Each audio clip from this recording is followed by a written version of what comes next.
Alright everybody, today I'm going to be finally getting to doing a review of my KLX300 Dual Sport. This is a 2021 version. Finally getting to doing a review. I've had it for about 3 months now.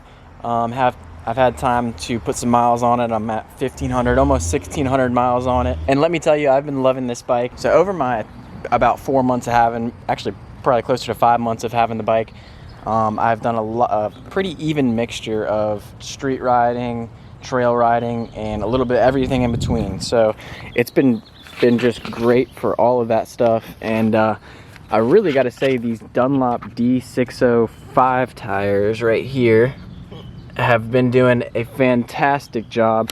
They are getting a little low at this point now that I am closing in on 2,000 miles, but I'll probably try to milk them out a little bit longer. When the time comes, I've been contemplating getting the Tusk Dual Sport tire, the Dunlop D606 tire, which is a more aggressive, dirt-oriented tire, but it's still DOT approved and everything for the street, but definitely more dirt-oriented, and it looks like it'll wear down much quicker. But I've been loving these, and that's my third option, is just getting these again, because I've been really happy with. They're very good in between. And I have a few different videos of me taking this guy to different trail systems that are not easy trail systems, and I've gotten through them and been just fine. So being that it's a 300-pound bike, a lot of people wonder how it performs in the trails, and I really do not notice the weight in the trails unless I am pretty much close to stop. But with any type of speed, I hardly notice the weight, to be honest. It performs very, very well on the trails, so been super happy with it. We're going to throw on the GoPro, and I'm going to talk about some of the differences also between the SM version and the Dual Sport version. So to quickly go over a few of the things that are different between the Supermoto version and the Dual Sport version. Obviously I'm on the Dual Sport version. At first glance you might think the front fender is different and it's got street tires, but there is actually quite a few more differences that I found out when I was looking into it a few weeks ago.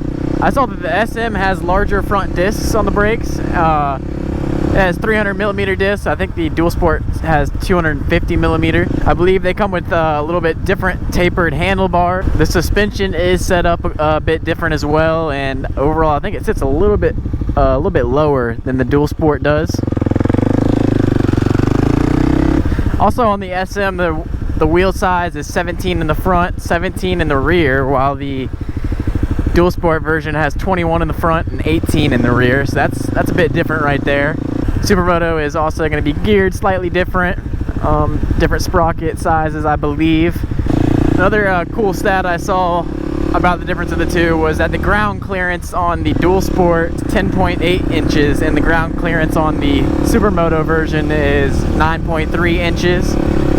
And then you obviously have the difference in that the Supermoto is going to be a little bit more expensive. I believe I saw it retails at $5,999, and depending on whether you get the camo or the green on the Dual Sport, I think the camo retail or MSRP is $5,799, and the green one might MSRP for like $100 or something cheaper.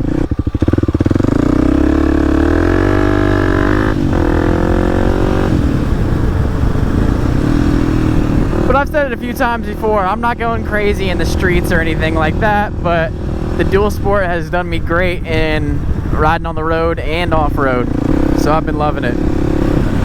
Now, a lot of people ask me to compare this KLX300 to the new CRF 300L, which I would love to, but I've just never ridden a 300L, so can't really do that. But I can pretty much go off on a limb and say either option is going to be a great choice. I mean, Honda and Kawasaki are both great companies, and I think they both make very reliable Dual Sport bikes, and that's kind of what you're looking for when you get a Dual Sport bike. One, it's in a little bit slightly cheaper range, you know, than like maybe a KTM or a Husky, and of course the performance might be toned down a bit from those bikes, but I feel like you're getting a lot more reliability with something like this. It's very low maintenance. See if I can't get a little wheelie right here.